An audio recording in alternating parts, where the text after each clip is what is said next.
अक्सर हम इस बात पर बहुत ध्यान देते हैं कि किसी काम की शुरुआत कैसे की जाए, है ना? हाँ, नया साल, नई शुरुआत, पहला कदम। बिल्कुल वही शुरू का जोश। बिल्कुल, वो शुरुआती जोश, वो उम्मीदें। लेकिन क्या असल में मायने ये नहीं रखता कि हम उस सफर को पूरा कैसा करते हैं? मतलब उसे अंजाम तक कैसे पहुंचाते हैं? सही कहा, क्योंकि रास्ते में मुश्किलें तो आती ही हैं। हाँ, और हिम्मत जवाब देने लगती है। और ये सब मतलब बहुत आम चुनौतियां हैं जिनका सामना हम सब करते ही हैं। बिल्कुल सही कहा। शुरुआत का उत्साह तो ठीक है, अपनी जगह है, लेकिन असली परीक्षा तो सफर के दौरान दृढ़ बने रहने में है और मंजिल तक पहुंचने में होती है। हाँ, क्योंकि बीच रास्ते में दम तोड़ देना या हार मान लेना शायद ज्यादा आसान लगता है। बिल्कुल, लेकिन अंत तक टिके रहना ही शायद सबसे महत्वपूर्ण है। और इसी विचार को, यानी शुरुआत से ज्यादा महत्वपूर्ण है अंत, इसी को केंद्र में रखकर आज हम एक किताब की समीक्षा पर थोड़ी गहराई से बात करेंगे। अच्छा, कौन सी किताब? हमारे कौन ट्रॉय टेलर की किताब इट्स हाउ यू फिनिश की एक समीक्षा है। तो हम इसी समीक्षा के जरिए किताब के जो मूल विचार हैं उन्हें समझने की कोशिश करेंगे। Okay, it's how you finish. हाँ, ये समीक्षा इस किताब को एक तरह के गाइड के तौर पर देखती है, जो इसी बात पर जोर देती है कि आप किसी यात्रा को खत्म कैसे करते हैं। चाहे वो कोई भी यात्रा हो। हाँ, चाहे वो कोई व्यक्तिगत लक्ष्य हो, करियर का रास्ता हो, कोई पुराना सपना हो या फिर जीवन का कोई मुश्किल संघर्ष। समीक्षा के अनुसार किताब यही कहती है कि अंत ही आपकी कहानी को परिभाषित करता है। तो आज हमारी इस चर्चा का मकसद यही है कि इस समीक्षा से जो मुख्य विचार निकले हैं, जो संदेश हैं, उन्हें खंगालें। खासतौर पर दृढ़ता, आस्था की भूमिका और किसी काम को शिद्दत से पूरा करने का जो महत्व है, उसे समझें। और हम ये जानने की कोशिश करेंगे कि इस समीक्षा के नजरिए से किताब का केंद्रीय संदेश आखिर है क्या और ये किन लोगों के लिए ज्यादा मायने रख सकती है या फायदेमंद हो सकती है। ठीक है, तो चलिए इस समीक्षा की परतों को खोलते हैं। हाँ, तो जैसा कि आपने कहा, समीक्षा का जो मूल तत्व है वो यही है कि शुरुआत चाहे जैसे भी रही हो, अंत निर्णायक होता है। बिल्कुल, किताब इसी एक विचार को मजबूती से पकड़कर चलती है, ऐसा समीक्षा बताती है। हाँ, समीक्षा साफ तौर पर ये कहती है कि यही किताब का मूल मंत्र है। शुरुआत करने से कहीं ज्यादा महत्वपूर्ण है कि आप मजबूती से खत्म करें। ऐसा लगता है लेखक का पूरा ध्यान इसी बात पर है कि अंत में क्या होता है। हाँ, कि असली जीत, असली संतुष्टि अंत में है, ना कि महज शुरुआत कर देने में। चलिए इस पर थोड़ी और गहराई से बात करते हैं। ये विचार अपने आप में काफी शक्तिशाली लगता है ना? हाँ, है तो। और समीक्षा इस केंद्रीय विचार के इर्द गिर्द कुछ खास विषयों को उजागर करती है जो किताब की संरचना को समझने में मदद करते हैं। अच्छा, क्या है वो विषय? पहला और शायद सबसे अहम यही द्वंद्व है, खत्म करना बनाम शुरू करना। समीक्षा के अनुसार लेखक का तर्क है कि शुरुआती बिंदु किसी की नियति तय नहीं करता। इतिहास गवाह है, बहुत से योग बड़े उत्साह से शुरू करते हैं पर असफलताओं या मुश्किलों के सामने टिक नहीं पाते। किताब कहती है कि जो लोग इन बाधाओं के बावजूद टिके रहते हैं और ताकत से अपनी दौड़ पूरी करते हैं, वो ही स्थायी सफलता और सार्थकता हासिल करते हैं। यानी समीक्षा के मुताबिक किताब ये कह रही है कि पहला कदम उठाना बेशक जरूरी है, लेकिन असली काबिलियत तो उस दौड़ को पूरा करने में है, चाहे रास्ते में कितनी भी ठोकरें क्यों ना लगे। हाँ बिल्कुल, ये बात उन लोगों को हिम्मत दे सकती है जो शायद अच्छी शुरुआत नहीं कर पाए। सही कहा। बिल्कुल, और यहीं पर दूसरा अहम विषय उभर कर आता है, आस्था और दृढ़ता का गहरा संबंध। अच्छा, आस्था। हाँ, समीक्षा विस्तार से बताती है कि ये किताब दृढ़ता बनाए रखने के लिए ईसाई मूल्यों और बाइबल की शिक्षाओं पर बहुत ज्यादा निर्भर करती है। ईश्वर में अटूट विश्वास, प्रार्थना की शक्ति और धैर्य, इनको ऐसे साधनों के रूप में प्रस्तुत किया गया है जो व्यक्ति को अंत तक पहुंचने में मदद करते हैं, खासकर जब हालात मुश्किल हों। अच्छा, तो यहाँ आस्था सिर्फ एक भावना नहीं बल्कि एक तरह से रणनीति या ताकत का स्रोत बन जाती है। समीक्षा इसे कैसे देखती है? क्या ये सिर्फ एक मानसिक सहारा है? नहीं, समीक्षा के अनुसार किताब आस्था को इससे कहीं ज्यादा मानती है। ये इसे एक व्यवहारिक सहारे की तरह इस्तेमाल करती है, जो मुश्किल वक्त में सिर्फ दिलासा ही नहीं देता बल्कि टिके रहने की वास्तविक शक्ति भी प्रदान करता है। ये महज इच्छा शक्ति की बात नहीं रह जाती, बल्कि एक गहरे आध्यात्मिक विश्वास की बात बन जाती है जो दृढ़ता को एक, आप कह सकती हैं, एक असाधारण बल देता है। इसमें एक दिलचस्प पहलू ये उभर कर आता है कि आस्था को यहाँ दृढ़ता का एक सक्रिय और व्यवहारिक उपकरण माना गया है, न कि सिर्फ एक निष्क्रिय विश्वास। ये वाकई सोचने वाली बात है कि आस्था को एक उपकरण की तरह देखा जा रहा है। लेकिन व्यावहारिक जीवन में सिर्फ आस्था काफी नहीं होती, मुश्किलें तो आती ही हैं ना। बिल्कुल आती हैं। तो क्या समीक्षा इस बात पर रोशनी डालती है कि किताब इन बाधाओं, असफलताओं और निराशाओं को कैसे संबोधित करती है? हाँ, आपने बहुत सही मुद्दा उठाया हम्म। और यही किताब का तीसरा महत्वपूर्ण विषय है, मुश्किलों पर काबू पाना। ओके। समीक्षा के अनुसार टेलर असफलताओं, रुकावटों और देरी को सफर का अंत नहीं मानते, बल्कि उन्हें आगे बढ़ने और विकसित होने का जरिया मानते हैं। अच्छा, जरिया। हाँ, वो इन संघर्षों को चरित्र निर्माण, संकल्प को मजबूत करने और यहाँ तक कि आस्था को गहरा करने के अवसरों के रूप में देखते हैं। किताब पाठक को ये नजरिया अपनाने के लिए प्रेरित करती है कि हर चुनौती अपने साथ सीखने और मजबूत बनने का एक छिपा हुआ मौका लेकर आती है। तो मतलब मुश्किलें, रुकावटें कम और चरित्र को निखारने वाले इम्तिहान ज्यादा हैं। असल में समीक्षा एक बहुत ही रोचक दृष्टिकोण सामने रखती है। ये नजरिया तो काफी सकारात्मक और सशक्त बनाने वाला लगता है, खासकर उन लोगों के लिए जो बार बार असफलताओं का सामना कर रहे हैं। उन्हें ये सोचने में मदद कर सकता है कि ये सब व्यर्थ नहीं जा रहा। हाँ, ये एक तरह से चुनौती को अवसर में बदलने का दर्शन है।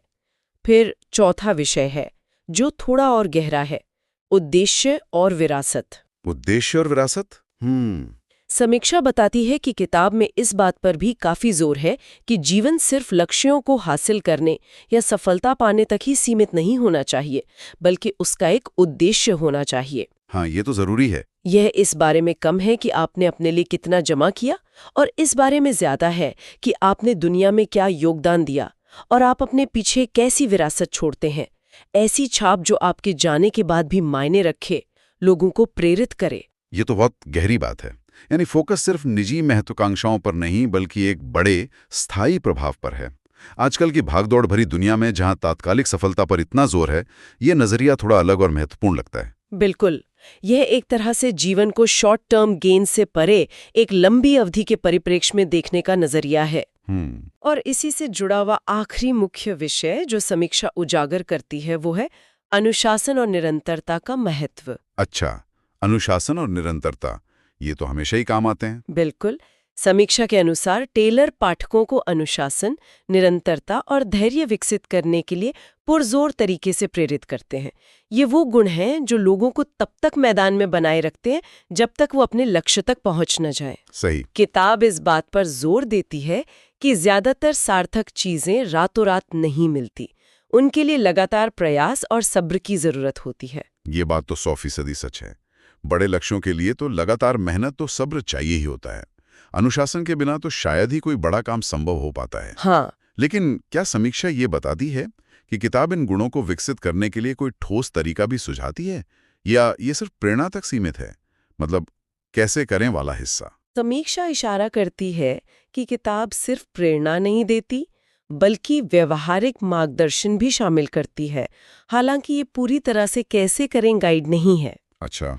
लेकिन इसमें सोचने के तरीके बदलने, आदतें बनाने और रोजमर्रा की चुनौतियों से निपटने के लिए कुछ सुझाव और उदाहरण जरूर दिए गए हैं। ठीक है। अगर हम इसे बड़े परिप्रेक्ष्य से जोड़कर देखें तो ये गुण असल में दीर्घकालिक लक्ष्यों को सिर्फ सपनों से निकालकर हकीकत में बदलने की नींव है। बिना लगातार प्रयास के बड़े सपने सिर्फ ख्याली पुलाव बनकर रह जाते हैं। किताब इसी नींव को मजबूत करने पर ध्यान केंद्रित करती है। ठीक है, ये सब तो किताब के मुख्य विचारों की बात हुई। अब अगर किताब की शैली और अंदाज की बात करें तो समीक्षा के अनुसार ये कैसी है, पढ़ने में कैसी लगती है? समीक्षा बताती है कि किताब की शैली काफी प्रेरणादायक और बातचीत के अंदाज में है। बातचीत के अंदाज है, मतलब आसान। हाँ, ऐसा लगता है जैसे कोई अनुभवी कोच या मेंटर सीधे पाठक से बात कर रहा हो, उन्हें प्रोत्साहित कर रहा हो, उनके संघर्षों को समझ रहा हो। भाषा सीधी, सरल और उत्साह बढ़ाने वाली बताई गई है। यानी एक तरह से निजी मार्गदर्शन जैसा अनुभव। हाँ, कुछ वैसा ही। साथ ही जैसा हमने पहले भी जिक्र किया, ये पूरी तरह से आस्था केंद्रित है। वो तो है। इसका मतलब है कि ईसाई मूल्यों और बाइबल के संदर्भों का खुलकर इस्तेमाल किया गया है। ये किताब की पहचान का एक अहम हिस्सा है। और जैसा आपने पूछा था, समीक्षा कहती है कि ये सिर्फ प्रेरणा नहीं देती बल्कि व्यवहारिक मार्गदर्शन भी देने की कोशिश करती है। कैसे? कुछ करने योग्य कदम सुझाती है, सोचने के तरीके में बदलाव लाने के लिए प्रेरित करती है और रोजमर्रा की जिंदगी में इन सिद्धांतों को लागू करने के लिए उदाहरण भी देती है। तो ये सिर्फ ऊंची ऊंची बातें नहीं बल्कि जमीन से जुड़ी सलाह देने का भी प्रयास करती है। समीक्षा के अनुसार इसमें एक मार्गदर्शक वाला, हाथ पकड़कर रास्ता दिखाने वाला एहसास है। बिल्कुल। और इसी से जोड़कर समीक्षा किताब की कुछ खास खूबियों को भी रेखांकित करती है। हाँ, बताइए क्या खूबियां हैं? पहली और सबसे महत्वपूर्ण बात यह उन लोगों के लिए बहुत उत्साहजनक बताई गई है जो किसी मुश्किल दौर से गुजर रहे हैं, संघर्ष कर रहे हैं, हार मानने की कगार पर हैं। मतलब जो सच में डाउन है। हाँ, या अपनी यात्रा के बीच में कहीं निराश होकर अटक गए हैं। ये उन्हें नई उम्मीद और ताकत दे सकती है। यानी जो लोग सच में मुश्किल हालात में हैं, उन्हें इससे सीधा जुड़ाव महसूस हो सकता है और शायद आगे बढ़ने का हौसला भी मिले। हाँ, समीक्षा का यही आकलन है। दूसरी खूबी है इसकी आस्था आधारित प्रेरणा। अच्छा, वो कैसे? समीक्षा कहती है कि यह आध्यात्मिक मार्गदर्शन को जीवन के व्यवहारिक सबक के साथ प्रभावी ढंग से जोड़ती है, जिससे इसे एक अद्वितीय प्रेरणादायक वजन मिलता है। अद्वितीय प्रेरणादायक वजन, ये क्या है? मतलब इसमें दिलचस्प बात यह है कि आस्था के जुड़ने से प्रेरणा का स्तर सिर्फ मानसिक या भावनात्मक नहीं रहता, बल्कि आध्यात्मिक भी हो जाता है। समीक्षा मानती है कि कुछ पाठकों के लिए ये जुड़ाव ज्यादा गहरा और स्थायी रूप से प्रभावी हो सकता है, क्योंकि ये उनके मूल विश्वासों से जुड़ जाता है। तो ये आध्यात्मिक पहलू इसे अन्य मोटिवेशनल किताबों से अलग करता है। शायद यही इसका यूएसपी है। समीक्षा तो यही मानती है। और एक और महत्वपूर्ण खूबी जिसका जिक्र समीक्षा करती है, वो है इसके संदेश की सार्वभौमिकता, कम से कम सिद्धांत के स्तर पर। अच्छा, कैसे? मजबूती से खत्म करने का सिद्धांत सिर्फ किसी एक क्षेत्र तक सीमित नहीं है। समीक्षा के अनुसार ये सिद्धांत करियर बनाने, रिश्तों को निभाने, स्वास्थ्य सुधारने या व्यक्तिगत विकास करने जैसे जीवन के विभिन्न पहलुओं पर समान रूप से लागू होता है। बात तो सही है। दृढ़ता और उद्देश्य की जरूरत तो हर जगह पड़ती है। हाँ, तो इसका मतलब है कि सिद्धांत तो सबके लिए उपयोगी हो सकता है, भले ही उसकी प्रस्तुति का आधार आस्था केंद्रित हो। ये एक जरूरी फर्क है, समझना होगा। हाँ, सिद्धांत की प्रासंगिकता व्यापक बताई गई है, लेकिन यहीं पर समीक्षा कुछ संभावित कमियों या सीमाओं की ओर भी इशारा करती है, ताकि पाठक को एक संतुलित नजरिया मिल सके। अच्छा, क्या कमियां बताइए? पहली कमी, जो शायद सबसे स्पष्ट है, वो है इसका भारी धार्मिक फोकस। अच्छा, तो जैसा आपने कहा कि आस्था इसकी एक खूबी है, वही कुछ लोगों के लिए एक बाधा या कमी भी हो सकती है। ये तो विरोधाभास जैसा है। हाँ, समीक्षा का यही कहना है। जो पाठक ईसाई मूल्यों और बाइबल से गहरा जुड़ाव महसूस करते हैं, उनके लिए ये किताब की सबसे बड़ी ताकत हो सकती है। लेकिन जो पाठक धार्मिक नहीं है या किसी और आस्था या पृष्ठभूमि के हैं, उन्हें शायद ये भारी आस्था आधारित सामग्री उतनी प्रासंगिक, सहज या स्वीकार्य ना लगे। हो सकता है। उन्हें ऐसा महसूस हो सकता है कि संदेश उन तक पूरी तरह नहीं पहुंच पा रहा है। यहाँ ये स्पष्ट करना जरूरी है कि हम सिर्फ समीक्षा के अवलोकन को प्रस्तुत कर रहे हैं, किसी दृष्टिकोण का समर्थन या विरोध नहीं कर रहे। हाँ, बिल्कुल। ये संतुलन बनाए रखना जरूरी है ताकि श्रोता खुद तय कर सकें कि ये उनके लिए है या नहीं। और कोई कमी समीक्षा में बताई गई है? समीक्षा ये भी कहती है कि कुछ हिस्सों में दी गई सलाह थोड़ी सामान्य या जेनेरिक लग सकती है। जेनेरिक मतलब? यानी ये किताब व्यापक प्रेरक विषयों और सिद्धांतों पर ज्यादा निर्भर करती है और हमेशा बहुत विशिष्ट चरण दर चरण रणनीतियों या तकनीकों में गहराई तक नहीं जाती। अच्छा, ऐसा लग सकता है कि क्या करना है बताया गया है, पर कैसे करना है पर शायद उतनी विस्तृत जानकारी न हो। मतलब शायद कुछ पाठक जो बहुत ही ठोस एक्शन ओरिएंटेड गाइडेंस की तलाश में हैं, उन्हें थोड़ी निराशा हो सकती है। वो शायद ज्यादा व्यवहारिक नुस्खे चाहें जो उन्हें यहाँ न मिले। संभवतः ये पाठक की व्यक्तिगत अपेक्षा पर निर्भर करेगा कि वो एक किताब से क्या चाहते हैं, गहरी प्रेरणा और नजरिया या फिर विस्तृत कार्य योजना। समीक्षा बस इस पहलू की ओर इशारा करती है। ठीक है। इन सभी बातों को ध्यान में रखते हुए मुख्य संदेश, शैली, खूबियां और संभावित कमियां समीक्षा के अनुसार ये किताब आखिर किस तरह के पाठक के लिए सबसे ज्यादा उपयुक्त है? समीक्षा कुछ खास तरह के पाठकों का जिक्र करती है जिनकी जरूरतों और पसंद से ये किताब मेल खा सकती है। पहला स्पष्ट रूप से आस्थावान लोग। हाँ, वो तो जाहिर है। हाँ, खासकर ईसाई समुदाय के, जिन्हें दृढ़ता और उद्देश्य के लिए बाइबल आधारित प्रोत्साहन और मार्गदर्शन चाहिए। दूसरा, कोई भी व्यक्ति, चाहे उसकी पृष्ठभूमि कुछ भी हो, जो देरी से पूरे हो रहे सपनों, बार बार की असफलताओं या गहरे आत्मसंदेहों से जूझ रहा है। और उसे एक उम्मीद भरे संदेश की जरूरत है। और तीसरा, वो पाठक जिन्हें सामान्य तौर पर आध्यात्मिक प्रेरणादायक साहित्य पढ़ना पसंद है, जो आध्यात्मिकता और व्यक्तिगत विकास के संगम में रुचि रखते हैं। तो लक्षित पाठक काफी स्पष्ट रूप से परिभाषित हैं। ये उन लोगों के लिए है जो प्रेरणा और कुछ हद तक व्यवहारिक सलाह के साथ साथ एक मजबूत आध्यात्मिक दृष्टिकोण भी चाहते हैं, खासकर ईसाई परिप्रेक्ष्य से। हाँ, समीक्षा इसी निष्कर्ष पर पहुंचती है, ये एक खास तरह की जरूरत को पूरा करती है। ठीक है, तो अगर हम इस पूरी बातचीत का सार निकालें और इसे समेटें, तो केंद्रीय संदेश यही उभर कर आता है कि किसी का अतीत, उसकी पिछली गलतियां या संघर्ष उसे परिभाषित नहीं करते। बिल्कुल। बल्कि असली कहानी इस बात में छुपी है कि वो अंत कैसे करता है, अपनी दौड़ पूरी कैसे करता है। समीक्षा इस किताब को प्रेरणा, आस्था और व्यावहारिक सलाह का एक शक्तिशाली मिश्रण बताती है, जो मुश्किल समय में टिके रहने के लिए एक तरह का रोड मैप और भावनात्मक सहारा दोनों का काम कर सकती है। ये बताती है कि अंत तक लड़ना क्यों जरूरी है। बिल्कुल, और इसमें एक गहरी आशा जगाने वाली बात है कि अंत को बदला जा सकता है, उसे बेहतर बनाया जा सकता है, चाहे शुरुआत या सफर कितना भी मुश्किल क्यों ना रहा हो। हाँ, ये उम्मीद जरूरी है। समीक्षा इसी सकारात्मक और सशक्त बनाने वाले दृष्टिकोण पर जोर देती है। ये सिर्फ अंत तक पहुंचने की बात नहीं, बल्कि अच्छी तरह अंत करने की बात है। तो इन सब का निचोड़ क्या निकलता है?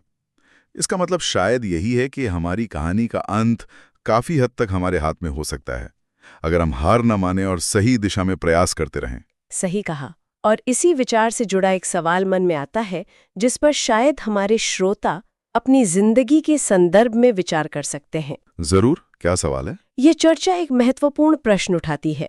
अच्छी तरह खत्म करने पर इतना जोर देने के बारे में सोचते हुए, जीवन के अलग अलग पहलुओं में काम, रिश्ते, निजी लक्ष्य, सिर्फ मंजिल तक पहुंचने या काम पूरा करने से परे इसका वास्तव में क्या मतलब है? मतलब सिर्फ रिजल्ट नहीं।